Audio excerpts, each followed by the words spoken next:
Kali ini channel Jadi Tahu akan membahas tentang kustodi, atau biasa kalian sering dengar kustodian. Mari kita bahas di sini. Di sini akan dibahas ruang lingkup kustodi dan bisa menjadi bekal pengetahuan kalian bagi yang mendapat posisi pada bagian kustodi.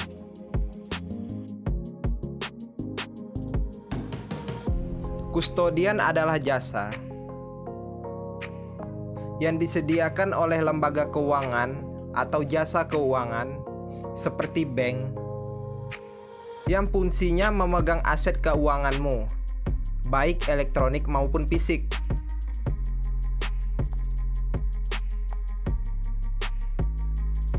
Sebuah kustodian bertanggung jawab atas keamanan investasi yang kamu setorkan, seperti saham, obligasi, perhiasan, dan emas. Ketika kamu melakukan setoran bank ke rekening kustodian, uang itu langsung masuk ke kustodianmu dengan nomor rekeningmu. Jadi bisa disimpulkan, kustodian adalah seperti brankas, yang dimana kegunaannya menjaga barang-barangmu yang berharga tetap aman. Seperti halnya bank, kustodian dengan investasi elektronik dan fisikmu melindungi asetmu dari pencurian, kehilangan, dan akses yang tidak sah. Kamu bisa mendapatkan asetmu saat dibutuhkan, dan kustodianlah yang bertindak sebagai perantara dan membuat aset tetap aman. Secara umum, kustodian merupakan lembaga finansial yang menjamin aset nasabah tetap aman, serta menanggulangi risiko berupa kehilangan, kerugian, dan penyalahgunaan serta pencurian. Setelah tadi kita bahas apa itu kustodian, mari kita bahas tentang peranan kustodian.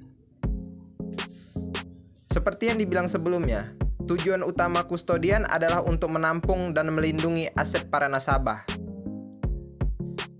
Jadi bisa dibilang contohnya seperti gudang yang kita isi dengan barang berharga milik nasabah. Tapi aset tersebut harus kita jaga dan kita lindungi sampai si pemilik membutuhkannya kembali.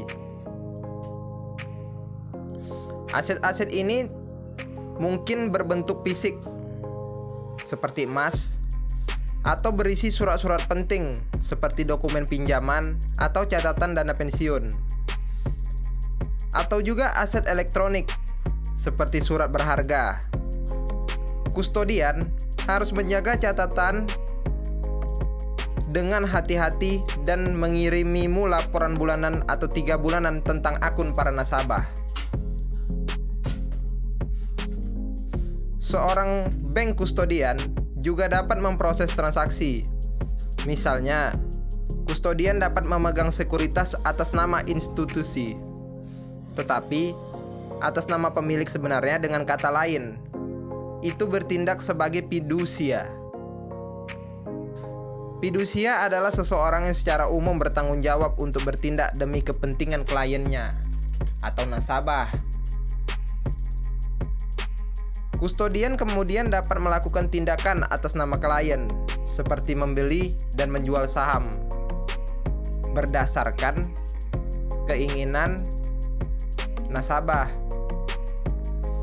Seorang kustodian juga dapat melacak kegiatan spesifik perusahaan, seperti pemecahan saham, di mana perusahaan memotong harga saham sambil meningkatkan jumlah saham yang tersedia. Beberapa kustodian bahkan melaporkan tindakan yang korporasi, seperti restrukturisasi perusahaan yang dapat mempengaruhi nilai sekuritas perusahaan. Berikut tugas-tugas kustodian. Tugas-tugas kustodian sudah ditentukan dan diawasi oleh Bank Indonesia. Berikut penjelasannya. Tugas kustodian adalah merekam apa saja aset yang dimiliki oleh nasabah yang menggunakan jasanya. Selanjutnya, menentukan asuransi untuk mengatasi risiko dan bekerja sama dengan asuransi umum untuk pelaksanaannya. menjaga dan mengelola aset yang dititipkan oleh nasabah, membuka rekening deposito untuk nasabah yang mendaftarkannya. Selanjutnya juga membuka rekening kustodian untuk nasabah yang menginginkannya, mendaftarkan sekuritas untuk nasabah, juga mengatur pemisahan kas milik nasabah dan kas yang disimpan oleh sekuritas. Selanjutnya, kustodian menentukan biaya untuk penggunaan jasa sesuai dengan perjanjian yang telah disepakati oleh nasabah. Dan yang pastinya, memberlakukan ganti rugi apabila membuat kesalahan dari perjanjian yang berlaku. Berikut beberapa bank yang memiliki jasa kustodian, yaitu Bank BCA, Bank BNI, Bank BRI, dan beberapa bank swasta. Seperti itulah penjelasan mengenai kustodian. Anda pasti jadi lebih paham mengapa kustodian adalah lembaga finansial yang penting di Indonesia. Jadi, untuk kamu yang bekerja sebagai seorang kustodi, selamat. Pekerjaan ini bukan hal yang mudah untuk kalian dapatkan.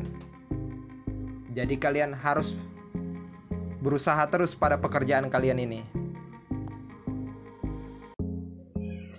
Jangan lupa di sub, like, komen, dan share channel ini, sehingga kalian selalu mendapat informasi terbaru dari channel ini. Ingat, jadi tahu tambah tahu. Terima kasih.